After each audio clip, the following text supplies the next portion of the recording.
Hi, good evening, friends. Today we are going to discuss about the transfer of property law with conditions.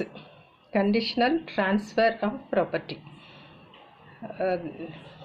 And this comes under 21 to 40 sections. Contingent interest. That means it is conditional interest.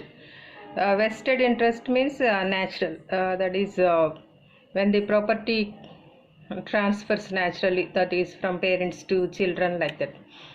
So contingent means conditional.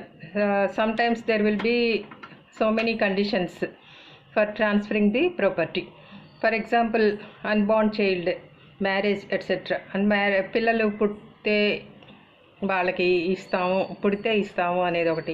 ఒకవేళ పిల్లలు పుట్టకపోతే ఇంకొకళ్ళకి వస్తుంది, అది third పర్సన్కి. అలాంటిది ఒక condition. తర్వాత marriage సంబంధించిన conditions కూడా ఉంటాయి. అంటే ఈ అతన్ని మ్యారేజ్ చేసుకుంటేనే నీకు ఈ ప్రాపర్టీ వస్తుంది, అలాంటి కండిషన్ అనమాట. ఇంకొక కండిషన్ అంటే అటైనింగ్ ఏజ్ ఒక పర్టికులర్ ఏజ్ వచ్చిన తర్వాతనే, అంటే 18 years కానీ అట్లా 21 years అని అట్లా వాళ్ళు రాసుకున్న దాన్ని బట్టి ఉంటుంది. అందరికీ 18 years అని కాదు. కొంతమంది ఏమో మ్యారేజ్ కండిషన్ పెడతారు, నువ్వు వీళ్ళని పెళ్లి చేసుకుంటేనే నీకు ఇది వస్తుంది అని చెప్పి.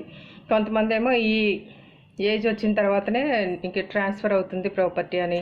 రైట్ ఉన్నప్పటికీ కూడా దే కాంట్ ఎంజాయ్ అనమాట. తర్వాత స్పెసిఫైడ్ పర్సన్, ఏదైనా ఒక ఈవెంట్ ఇది జరిగితేనే నీకు జరుగుతుంది, ట్రాన్స్ఫర్ అవుతుంది అనేది, దానికి టైం లిమిట్ ఉండదు.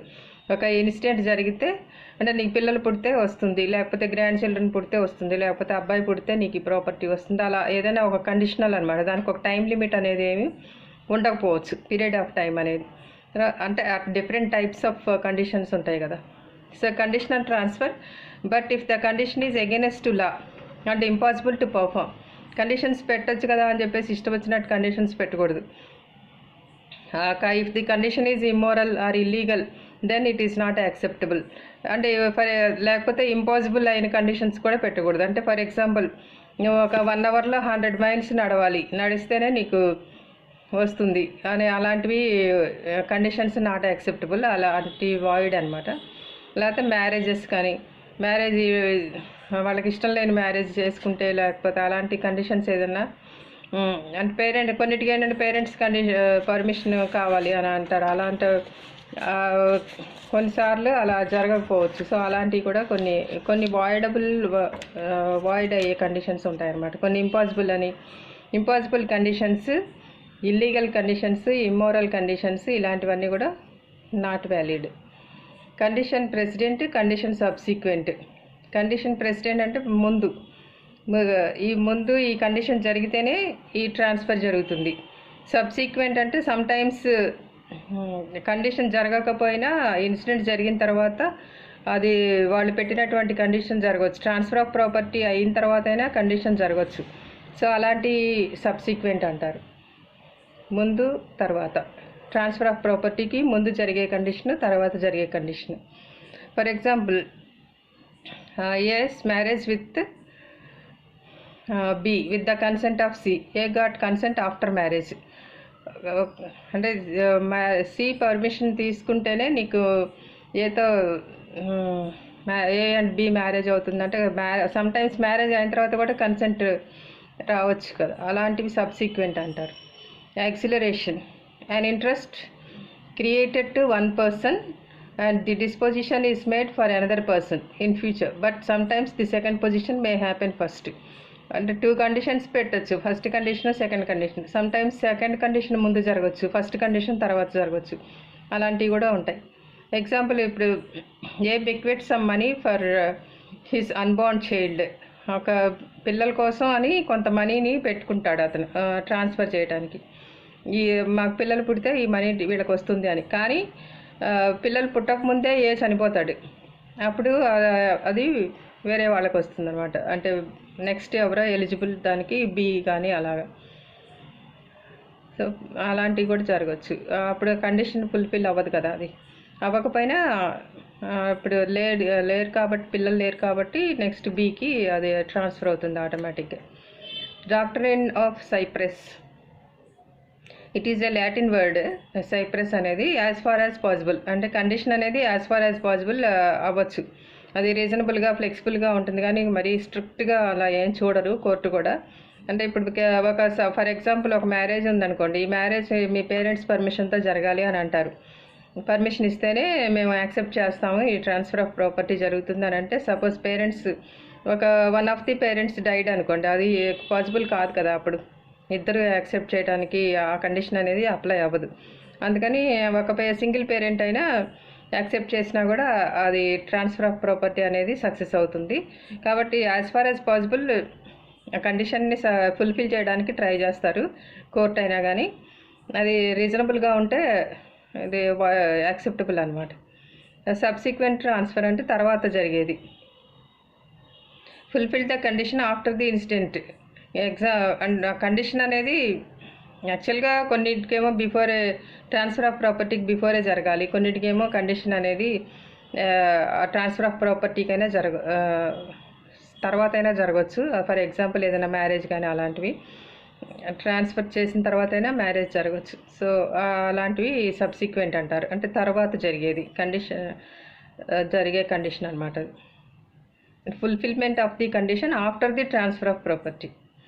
అబౌట్ కండిషన్ సబ్సిక్వెంట్, అది 29 సెక్షన్లో వస్తుంది అనమాట. సబ్సిక్వెంట్ కండిషన్ గురించి అదే తర్వాత జరిగేది. The person got the right over the property earlier, but that right coming to effect only after fulfilment of the condition. కొన్నిసార్లు ఏంటి, రైట్ అనేది వస్తుంది కానీ దాన్ని ఎంజాయ్ చేసే పవర్ ఉండదు అనమాట. అది ఆ కండిషన్ ఫుల్ఫిల్ అయిన తర్వాతనే అదే ఆ ప్రాపర్టీ ఎంజాయ్ చేయడం అనేది జరుగుతుంది. అలాంటివి కూడా ఉంటాయి. తర్వాత number 30 condition section. Prior disposition will be valid if the ulterior disposition is not valid. తర్వాత వచ్చేది ఫస్ట్ కండిషను, తర్వాత వచ్చే జరగవచ్చు ఒక్కొక్కసారి. అది కూడా కొన్నిటికి ఏంటంటే అది నాట్ వ్యాలిడ్ అని పెట్టుకుంటారు వాళ్ళు. ఫస్ట్ ఇదే జరగాలి, ఈ కండిషనే జరగాలి, తర్వాత అది ఎప్పుడో జరిగితే జరుగుతుంది లేకపోతే లేదు అన్నట్టు. Conditional property transfer. A transfers a farm to B on the condition that he should not cut wood. If he cuts the transfer, that transfer will cut the wood. And trees ఒక్కోసారి ఏంటంటే ఒక form అంటే పొలాన్ని కానీ తోటలు అలాంటివి ఏమైనా transfer చేస్తారు కదా, చేసినప్పుడు నువ్వు చెట్లను కొట్టకూడదు, వుడ్ కొట్టకూడదు అని కండిషన్ పెట్టుకుంటారు. అలా పెడితే ఎప్పుడైతే నువ్వు చెట్టుని కొట్టావో ఆ టైంలో అప్పటి నుంచి నీకు అది ఆ ట్రాన్స్ఫర్ అనేది క్యాన్సిల్ అవుతుంది. అలాంటి కండిషన్స్ కూడా ఉంటాయి. But it is not valid. Condition must not be invalid, must be legally valid. అంటే లీగల్గా అది కరెక్ట్గా ఉండాలి. అంటే ఇప్పుడు నువ్వు ఈ అబ్బాయిని మర్డర్ చేస్తేనే నేను నీకు ట్రాన్స్ఫర్ చేస్తాను ప్రాపర్టీ అంటే అలాంటి వ్యాలిడ్ కాదు కదా. సో మారల్స్ ఉండాలి, ఇమ్మోరల్ ఉండకూడదు, ఇల్లీగల్ ఉండకూడదు. No time limit to fulfil the condition.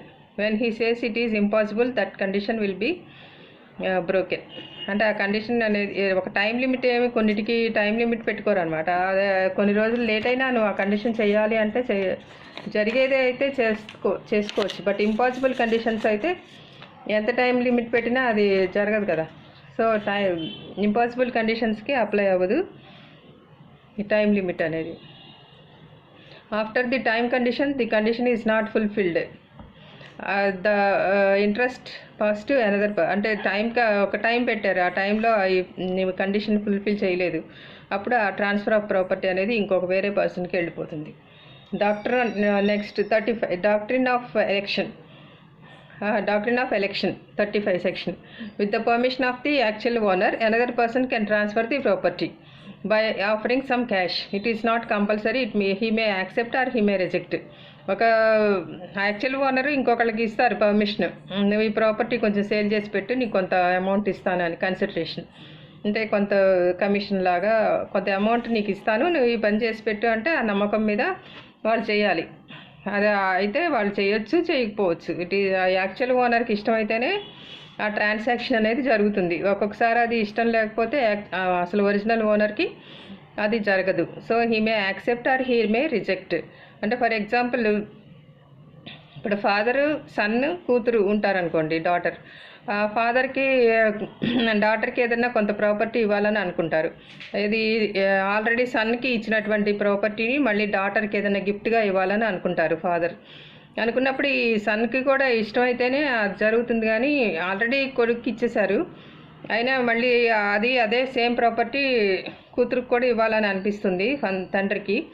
అప్పుడు కొడుక్కి ఇష్టమైతేనే, అతనే ఇప్పుడు యాక్చువల్ ఓనర్ కదా, ఒరిజినల్ ఓనర్ అనమాట కొడుకు. సో అతనికి ఇష్టమైతేనే కూతురికి ఇవ్వడానికి వీలవుతుంది, కానీ ఇట్ ఈస్ నాట్ కంపల్సరీ. నువ్వు కంపల్సరీగా ఇవ్వాలి అని అనటానికి లేదు. He may reject or he may accept it. అలాంటివి కొన్ని. నెక్స్ట్ 36 రెంట్స్, డివిడెండ్స్ అలాంటివి ఏమైనా ఉన్నాయనుకోండి, అంటే ప్రాపర్టీ ట్రాన్స్ఫర్ అయిన తర్వాత ఆ రెంట్స్ కూడా ఎవరైతే కొనుక్కున్నారో వాళ్ళకే ఇవ్వాలి. That is automatically it is natural. Division of common fund or property among several claimants. కొంతమంది ఒక్కొక్కసారి కామన్ ఫండ్ ఉంటుంది, అది ఒకళ్ళకే కాదు, కొంత గ్రూప్ ఆఫ్ పీపుల్కి అది డివైడ్ చేసుకోవాల్సిన అవసరం ఉంటుంది, డిస్ట్రిబ్యూట్ చేయాలి. It is called apportionment. దీంట్లో కూడా 2 టైప్స్ ఉంటాయి, బై టైమ్, బై ఎస్టేట్ అనేది. అపార్షన్మెంట్ బై ఆపరేషన్ ఆఫ్ లా ఇవి కూడా ఉంటాయి.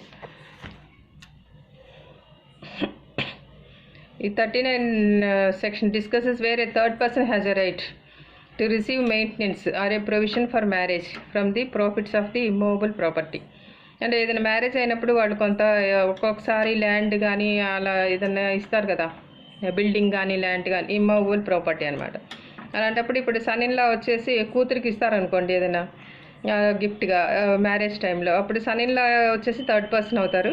దాని మీద వచ్చే మెయింటెనెన్స్ కానీ, రెంట్స్ కానీ, ఇన్కమ్ కానీ, ఇమ్మూవబుల్ ప్రాపర్టీ మీద నుంచి వచ్చేది అది థర్డ్ పర్సన్కి కూడా వాళ్ళు రిసీవ్ చేసుకోవచ్చు. Transfer by ostensible owner. అంటే ఇక్కడ యాస్టెన్సిబుల్ ఓనర్ అంటే థర్డ్ పర్సన్ అనమాట. Actual owner the person who transfers with the consent of the owner with good faith and with some consideration. ఒక యాక్చువల్ ఓనర్ ఒకళ్ళు ఉంటారు, మధ్యలో ఇంకొక ఆయన ఉంటారు, ఇంకో థర్డ్ కొనేవాళ్ళు ఒకళ్ళు ఉంటారు.